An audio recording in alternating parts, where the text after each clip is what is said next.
Welcome everyone. Just preparing the slides. Play. So yep, here we are.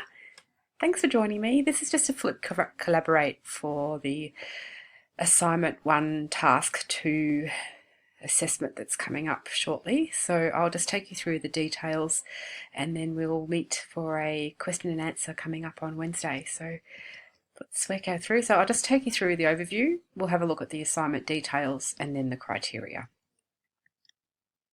So we have task 2, which is 2 units of work. There's no word limit for this one, but I've just written here just as a proviso that the general length of a lesson plan is usually around 2 to 3 pages. That should give you enough scope to include all the information that you need, and also not take it to the extreme that it's just far too long. So when you're working off a 2 to 3 page lesson plan, it's something that you can actually have with you to refer to when you're running the lesson. So you want the paperwork to be effective and useful and also include all the aspects that we need for your assessment. So 2 to 3 pages should be ample. The weighting is a pass or fail, as with all the assignment tasks for this unit. So we don't have pass, credit, distinction or high distinction. So we're just looking at the essentials and just making sure that you've got all those aspects covered, and then also in relation to the standards. The due date, most importantly, is 5 p.m, Monday the 22nd of May in week 10. So some weeks off, but certainly doesn't help you to start thinking about this now. So that's why we're going to run our question and answer. Just some of you may not be out on placement yet, but certainly coming up. So it says to get your head around it so that you know what's expected. All right, so I can see that the top of that heading is not included in the video here, but it says assignment 1, task 2, units of work, and I'll put this PowerPoint on the email so that you can access it. So the task is undertaken while you're on placement, as it's designed to integrate with work-associated tasks you should have in place while there. So once you're in your school, planning lessons is what you'll be doing. So this is why it's something that we've included as part of your assessment. The structure of the task ensures that you have the opportunity to gather evidence for the specific standards and focus areas that otherwise may not be covered within unit content. So therefore the task itself is authentic and full of rich learning experiences that we certainly can't replicate as well in a unit. So that's why we're sort of pulling this together now. And reflective of the school community that you're working with, which is quite important too.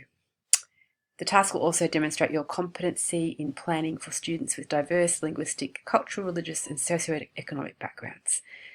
There's just made mention here that even if the school you're placed in does not directly provide this opportunity, you can also cover this aspect in the way that you differentiate the lesson.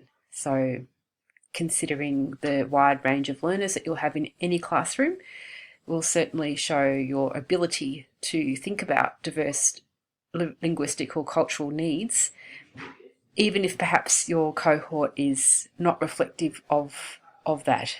So, and that can be something that you'll talk about, and I've mentioned this again later on, but we can certainly address that if your cohort doesn't have the diversity that you would have in other schools.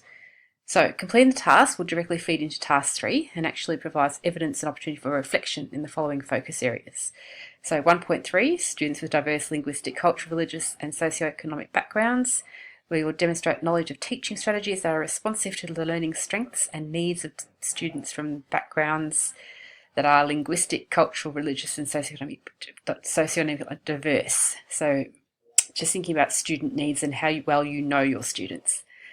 2.5, literacy and numeracy strategies. Know and understand literacy and numeracy teaching strategies and their application in teaching areas. So that's how well you're showing your knowledge of the curriculum. Thinking about the link to the curriculum and the learning so that they both match and support the progress of the student within that area. 2.6, information and communication technology. So using ICT to expand curriculum learning opportunities for students. And then plan, structure and sequence learning programs so that they are not only authentic but progressive along the continuum. So the sequence shows your knowledge of student learning content and effective teaching strategies, and that the lessons actually link together. So with regard to the format or structure of the unit of work, that you can use any format or structure to complete the task. So that can include the Swinburne online template. It could also include a structure that the school has in place. So they may have a unit, a term planner, a unit planner, and perhaps a lesson plan that they've got in place already, and yes, you are welcome to use that. So for submission, we would like to see one short unit of work related to an aspect of literacy, which includes a brief overview of the unit and at least 2 lesson plans. One short unit of work related to an aspect of numeracy, which includes a brief overview of the unit and at least 2 lesson plans.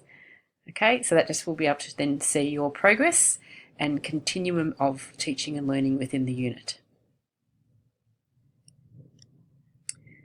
So the assignment criteria, the outline of how each of the units will be assessed and reported. We are also looking at how each of the 2 units will address the diversity of students' backgrounds in your class. If your cohort does not reflect this, explain the setting, discussion of how the lesson can be differentiated to support ESL or diverse learners. So that just might be something that you can also add in. We'd also like to see a short reflection of the teaching and learning experiences of the pre-service teacher, his and her students. Okay, that just give us a nice synopsis of your reflective practice and also how these things sort of fitting into your understanding of the teaching and learning process. And here's the rubric. Once again, so this is what we've just covered in the previous session. So, previous slide, I'm sorry. So the units, how they're going to be assessed and reported upon, the diversity of the backgrounds of the class, and then your reflection. And then we'll just add some comments in here, pass or fail, and that's pretty much it. That's pretty much the breakdown of the task. So it's things that you're going to be doing already within your teaching practicum. So Kim and I are looking forward to the Q&A session set for this Wednesday, the 5th of April. Please bring along all your questions. I know that you always think of things that I haven't even thought of, so this is just the bare bones. The richer the questions are and the more engaging the session is the more that we'll get out of it. Okay, so looking forward to catching up with you. If not, the session will be recorded and you'll be able to access it there and continue to post any questions that you have on the Blackboard, and we'll support you with that. And keep up the collaboration between your teams. You are amazing the way that you support each other. And it's all going to get exciting once you're out into schools. It's all where the real work happens, and the magic. Let's not forget the magic. Okay, talk to you soon, everyone. Thank you.